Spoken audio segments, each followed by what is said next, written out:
7월 14일 월요일 생명의 삶 묵상. 나의 부르심 나의 영원한 소망 예수님의 형상을 닮는 것 나의 목적 나의 높은 부르심 세상을 뒤로하고 주 위에 사는 것 덮으소서 주 거룩한 품에 품으소서 이곳이나 속한 고도 예수 이끄소서 주 얼굴 보기 위해 은밀한 곳으로 내가 나아갑니다. 나의 부르심 나의 영원한 소망 예수님의 형상을 담는 것 나의 목적 나의 높은 부르심 세상을 뒤로하고 주 위에 사는 것 덮으소서 주 거룩한 품에 품으소서 이곳이나 속한 고도 예수 이끌소서 주 얼굴 보기 위해 은밀한 곳으로 내가 나아갑니다.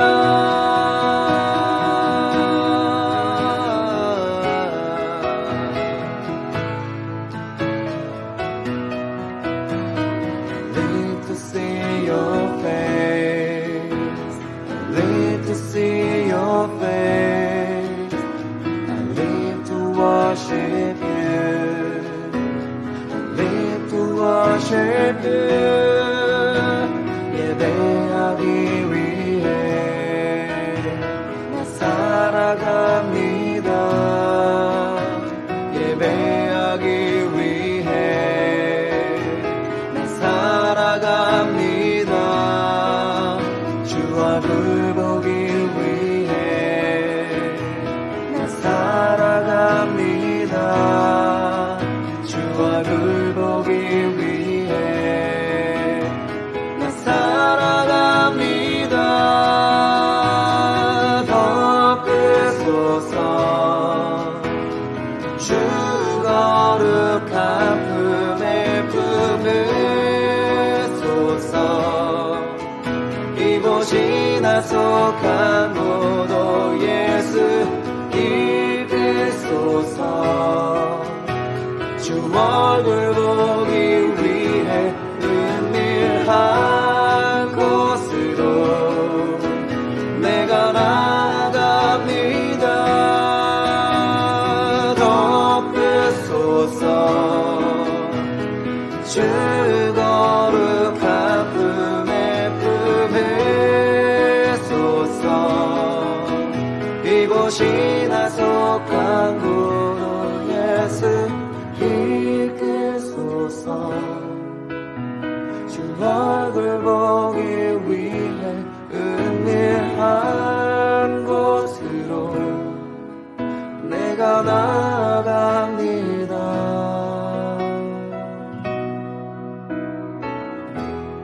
나의 부르심 나의 영원한 소망 예수님의 형상을 담는 것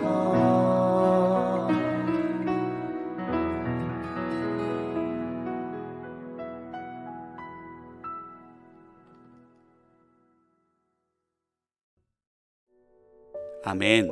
오늘도 주님을 사랑해서 주님을 닮아가는 우리의 하루가 되길 원합니다. 오늘 본문은 디모데전서 5장 1절부터 16절 말씀입니다. 제5장 늙은이를 꾸짖지 말고 권하되 아버지에게 하듯하며 젊은이에게는 형제에게 하듯하고 늙은 여자에게는 어머니에게 하듯하며 젊은 여자에게는 온전히 깨끗함으로 자매에게 하듯하라. 참 과부인 과부를 존대하라. 만일 어떤 과부에게 자녀나 손자들이 있거든 그들로 먼저 자기 집에서 효를 행하여 부모에게 보답하기를 배우게 하라. 이것이 하나님 앞에 받으실 만한 것이니라. 참 과부로서 외로운 자는 하나님께 소망을 두어 주야로 항상 간구와 기도를 하거니와 향락을 좋아하는 자는 살았으나 죽었느니라. 내가 또한 이것을 명하여 그들로 책망받을 것이 없게 하라. 누구든지 자기 친족, 특히 자기 가족을 돌보지 아니하면 믿음을 배반한 자요 불신자보다 더 악한 자니라.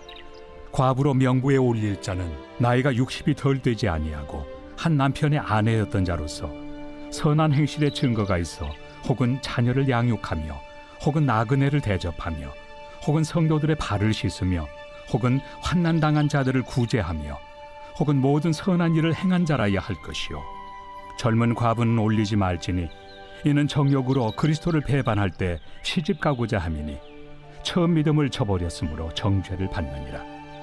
또 그들은 게으름을 익혀 집집으로 돌아다니고 게으를 뿐 아니라 쓸데없는 말을 하며 일을 만들며 마땅히 아니할 말을 하나니 그러므로 젊은이는 시집가서 아이를 낳고 집을 다스리고 대적에게 비방할 기회를 조금도 주지 말기를 원하노라. 이미 사탄에게 돌아간 자들도 있도다. 만일 믿는 여자에게 과부 친척이 있거든 자기가 도와주고 교회가 짐지지 않게 하라. 이는 참 과부를 도와주게 하려 함이라. 아멘. 오늘은 새로운 가족, 교회를 주제로 함께 말씀을 나누겠습니다. 교회는 다양한 세대와 서로 다른 형편의 사람들이 모인 공동체입니다. 이런 다양한 관계 속에서 성도는 서로 사랑하라는 주님의 명령에 순종해야 합니다.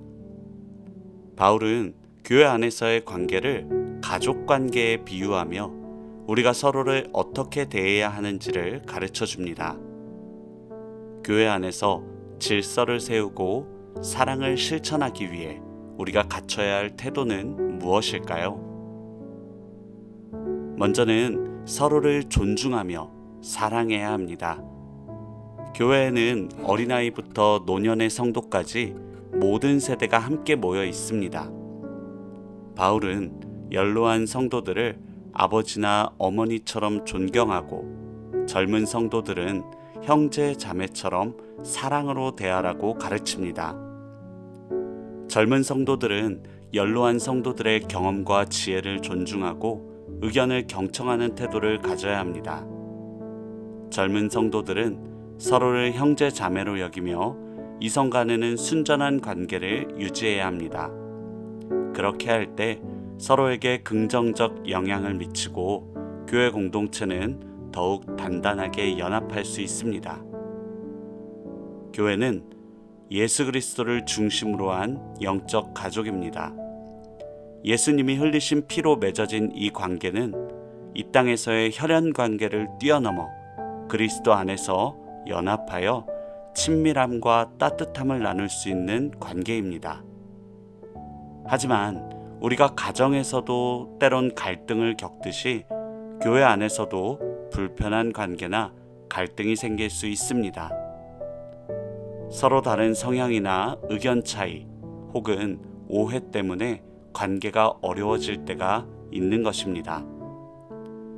어떤 사람은 갈등이 생겼을 때 교회를 옮기는 것이 최선의 방법이라 생각하기도 합니다. 하지만 떠나는 것은 결코 해결책이 될 수 없습니다. 갈등 속에서도 서로의 약점을 품고 사랑하려고 노력할 때 우리의 인격이 다듬어져 진정한 사랑의 사람으로 빚어지게 됩니다. 우리는 이런 과정을 통해 진정한 가족 관계로 발전해 가야 합니다. 하나님은 이렇게 하나된 교회를 사용하셔서 그리스도의 복음을 전하는 역사를 이루실 것입니다. 두 번째로 우리는 연약한 자들을 돌봐야 합니다. 교회는 약자들을 돌보는 일에 힘써야 합니다. 이것은 단순히 구제사역을 뛰어넘어 하나님의 사랑을 실천하고 교회의 본질을 드러내는 아주 중요한 행위입니다. 바울 당시 과부들의 처지는 매우 열악했습니다. 당시 사회에서 여성은 남성에게 종속되었기 때문에 남편을 잃은 과부들은 경제적, 사회적으로 매우 취약한 상황에 놓일 수밖에 없었습니다. 바울은 이런 과부들을 돌보는데 교회가 적극적으로 나서야 한다고 가르쳤습니다. 예수님도 항상 사회적 약자들을 사랑으로 섬기셨습니다. 예수님이 멸시받고 소외된 사마리아 여인을 찾아가 구원하셨던 일을 떠올려 보시길 바랍니다. 우리는 예수님이 낮은 자들에게 보여주신 사랑의 본을 따라야 합니다. 교회에는 다양한 형편의 사람들이 찾아옵니다. 경제적으로 부유한 사람도 있고 궁핍한 사람도 있습니다. 그런데 물질 만능주의 사회 속에서 교회가 세속화되었다고 비난을 받기도 합니다. 교회가 부유한 사람만 환영하고 가난한 사람은 배척하지 않느냐, 이렇게 교회를 비판하는 사람들이 있습니다. 만약 우리의 생각과 태도가 이런 오해를 불러일으켰다면 우리가 먼저 회개해야 합니다. 교회는 가난한 자들을 환영하고 그들의 필요를 채우며 섬김과 나눔을 통해 예수님의 사랑을 실천해야 합니다. 그렇게 할 때 교회가 모든 사람에게 열려있는 공동체로서 복음으로 사람들을 구원의 길로 이끄는 역할을 능히 감당할 수 있을 것입니다. 아멘. 교회에서 젊은 성도는 연로한 성도들을 부모님처럼 존중해야 합니다. 또한 서로를 형제 자매처럼 순전한 마음으로 대해야 합니다. 과부처럼 사회적 약자인 이웃을 돌보는 일에 힘써야 합니다. 이렇게 할 때 우리 교회는 진정한 하나님의 가족 공동체로 연합될 것이고 세상에 하나님의 사랑을 선명하게 비추게 될 것입니다. 사랑으로 하나됨을 이루는 우리 영적 가족 공동체가 되기를 소망합니다. 아멘.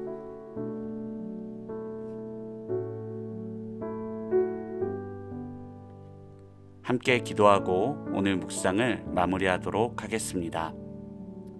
하나님을 향한 사랑은 사람들과의 관계 가운데에서 드러남을 보게 됩니다. 어디에서든 하나님이 기뻐하시는 관계를 맺을 수 있도록 지혜와 사랑을 부어주십시오.